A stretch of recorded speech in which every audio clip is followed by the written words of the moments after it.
Hola a todos, Dios los bendiga. De nuevo saludos desde la Iglesia Bautista El Buen Pastor de Bucaramanga. Continuamos con nuestros devocionales, esperando que todos estemos siendo alimentados, consolados, edificados y lógicamente también animados por la palabra de Dios y por Dios mismo a través de su palabra. Vamos a ir a Primera de Juan, capítulo 5. Vamos a terminar hoy el capítulo 5 de Primera de Juan. Vamos a ir desde el versículo 13 hasta el final del capítulo, el versículo 20. Dice así la palabra del Señor: Estas cosas os he escrito a vosotros que creéis en el nombre del Hijo de Dios, para que sepáis que tenéis vida eterna, y para que creáis en el nombre del Hijo de Dios. Y esta es la confianza que tenemos en Él, que si pedimos alguna cosa conforme a su voluntad, Él nos oye. Y si sabemos que Él nos oye en cualquiera cosa que pidamos, sabemos que tenemos las peticiones que le hayamos hecho. Si alguno viere a su hermano cometer pecado que no sea de muerte, pedirá, y Dios le dará vida. Esto es para los que cometen pecado que no sea de muerte. Hay pecado de muerte por el cual yo no digo que se pida. Toda injusticia es pecado, pero hay pecado no de muerte. Sabemos que todo aquel que ha nacido de Dios no practica el pecado, pues aquel que aquel que fue engendrado por Dios le guarda, y el maligno no le toca. Sabemos que somos de Dios y el mundo entero está bajo el maligno, pero sabemos que el Hijo de Dios ha venido y nos ha dado entendimiento para conocer al que es verdadero, y estamos en el verdadero, en su Hijo Jesucristo. Este es el verdadero Dios y la vida eterna. Hijitos, guardaos de los ídolos. Amén.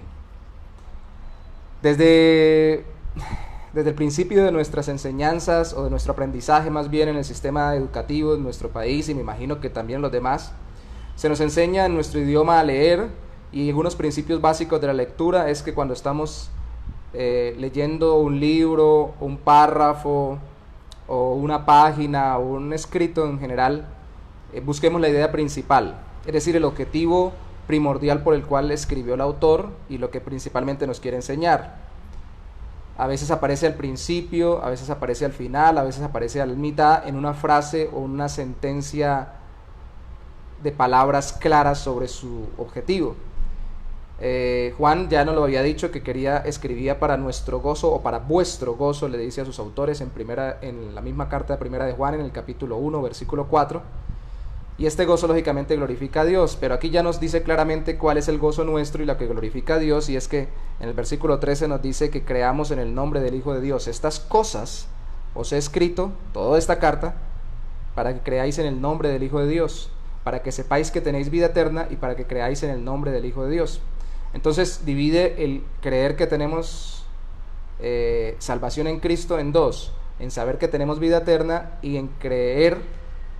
Pareciera reiterativo o repetitivo, pero aquí lo que se entendería es seguir creyendo o profundizar en esa fe en el Hijo de Dios. Y eso lleva a dos cosas específicas de acuerdo a lo que estamos viendo. La primera es que tenemos una vida de oración. De hecho, ese saber que tenemos vida eterna en Cristo se traduce en varios sentencias o frases que inician con saber en los versículos que acabamos de leer. En el versículo 12 dice: sabemos que Él nos oye. Por eso lo primero es la vida de oración. Luego en el versículo 18 dice: sabemos que todo aquel que ha nacido de Dios no practica el pecado, pues aquel que fue engendrado por Dios, Dios le guarda y el maligno no le toca. Entonces el segundo saber es: sabemos que Dios nos guarda. El tercero, de acuerdo al versículo 19, sabemos que somos de Dios. Y el cuarto, de acuerdo al último versículo, es que sabemos que Cristo nos ha dado entendimiento para conocer que Él es el verdadero. Todo esto es saber o convicciones, pero que, volvemos a la primera, se desenvuelve en una práctica específica, la oración. La oración son esencialmente peticiones. Pedimos alguna cosa, Él nos oye. Ahora, aquí coloca algo entre esas dos frases, entre pedir alguna cosa y que Él nos oiga. Dice: conforme a su voluntad. El creyente ora como Cristo enseñó: hágase tu voluntad. Señor, hágase tu voluntad. La oración es la primera característica que nos permite desarrollar la vida de fe en Cristo.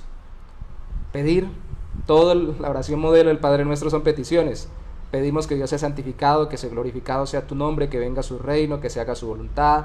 Pedimos que nos dé el pan de cada día, pedimos, o lo que necesitamos, pedimos que nos perdone o que limpie nuestro corazón para poder perdonar como Él nos ha perdonado. Pedimos que nos guarde del maligno, pedimos que nos provea lo que necesitamos, pedimos. Y lógicamente pedimos primeramente con respecto a nuestra relación con Él y luego la relación con los demás. Pero aquí dice que si pedimos conforme a su voluntad, Él nos oye, y esta es una seguridad para los que estamos seguros en Cristo. Estamos seguros de que Dios nos oye cuando oramos. Y pedimos según su voluntad, y entonces la oración no se convierte en forzar a Dios en su voluntad, sino que se convierte en una transformación de mi corazón a su voluntad. Y es gozoso esto, porque no somos máquinas, tenemos voluntad, pero nuestra voluntad se va a ir amoldando a la de Dios en la medida que vamos orando para que Él haga su voluntad en nuestra vida. Esa es la realidad. La voluntad de Dios se hace en nosotros mientras nosotros pedimos conforme a su voluntad o para que se haga su voluntad.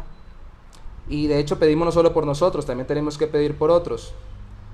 Si alguno viere a su hermano cometer pecado que no sea de muerte, pedirá, otra vez pedimos por él, a su hermano. La característica de un hermano, un creyente, es que no practica el pecado, lo hemos visto por toda la carta, como lo decíamos allí en el versículo 19. Entonces es para los que no cometan pecado de muerte.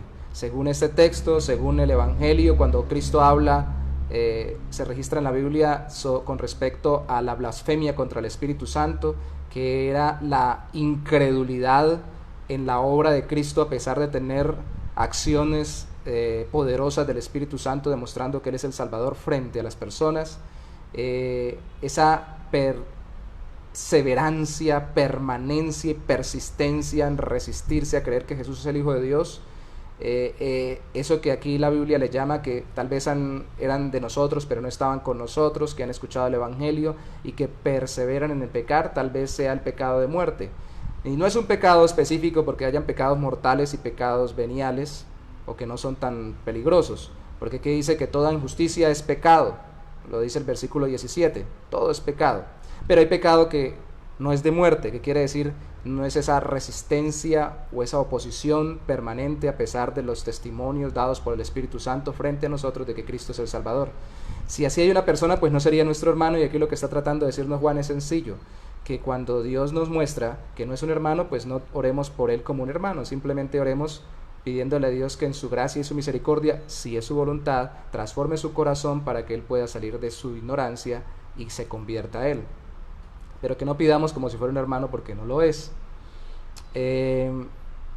Entonces al final sabemos que el Hijo de Dios ha venido y nos ha dado entendimiento, y aquí hay algo especial. Sabemos que el diablo el maligno no nos toca, que Dios nos guarda. Entonces no nos toca en el sentido no de que no nos pueda tentar o no nos pueda dañar si es que Dios lo permite, como pasó con Job, sino que no nos toca para que no seamos permanentemente sumergidos en pecado. Ese es el que no nos toca, o ese es el sentido en que no nos toca. Dios nos guarda para no alejarnos de Él, y hay que tener en cuenta esto. Nosotros voluntariamente permanecemos en Dios, prevalecemos en Dios, pero porque Dios nos preserva en Él. Nosotros nos guardamos para Dios, pero porque Dios nos guarda por su Espíritu Santo y por su obra sobrenatural. Esto tiene que darse simultáneamente, pero lógicamente la gloria es de Él y la bendición de nosotros. Pero quería resaltar era que al final dice que el Hijo de Dios nos ha venido, lo sabemos, y que nos ha dado entendimiento para conocer al que es verdadero. Y aquí hay un juego de palabras, pasa de tanto del Padre como al Hijo, que dice que Dios nos ha dado, que Cristo nos ha dado entendimiento, y estamos en el verdadero, en su Hijo Jesucristo. Este es el verdadero Dios y la vida eterna. Y algunos aluden que el verdadero Dios y la vida eterna es el Padre y no el Hijo de Dios. Pues el texto más claramente nos está hablando del Hijo, porque es el último que he citado allí. De hecho, para otros textos más claros con respecto a que Jesucristo es Dios, Romanos capítulo 9, versículo 5, hablando de Cristo, el cual es Dios sobre todas las cosas. Tito capítulo 2, versículo 13, donde se nos dice que esperamos la venida de nuestro gran Dios y Salvador Jesucristo. Y lógicamente la misma Biblia o el mismo apóstol Juan en el registro del Evangelio, en el Evangelio de Juan capítulo 5 versículo 18, se testifica que a Cristo no solamente lo querían matar los líderes judíos porque quebrantaba el día de reposo, sino porque también decía que Dios era su propio Padre, haciéndose igual a Dios. Entonces Jesucristo es Dios junto con el Padre y con el Espíritu Santo. Y al recalcarnos que Cristo es el verdadero Dios y la vida eterna, junto con el Padre y con el Espíritu Santo, se nos dice: hijitos, guardaos de los ídolos, porque si nuestros afectos están puestos en un sistema religioso que pone a alguien o algo por encima de Jesús y por encima de Dios, es idolatría. Pero también si nuestra vida práctica gira en torno a alguien o a algo que queremos más que al mismo Cristo, es idolatría. Es por eso que Cristo, siendo Dios, pudo demandar que lo amáremos a Él por encima de padre, madre, hermanos, posesiones y todo lo demás. Como empieza de profundo, termina de profundo Juan. No tiene una finalización muy sencilla como las otras cartas. Y de hecho vamos a continuar mañana, si Dios lo permite, con la segunda carta de Juan. El hecho es que Él escribe para que sepamos que tenemos vida eterna, y sabiendo que tenemos vida eterna, primero podamos orar por nosotros, por nuestras peticiones, e interceder por los demás, tengamos una vida de oración.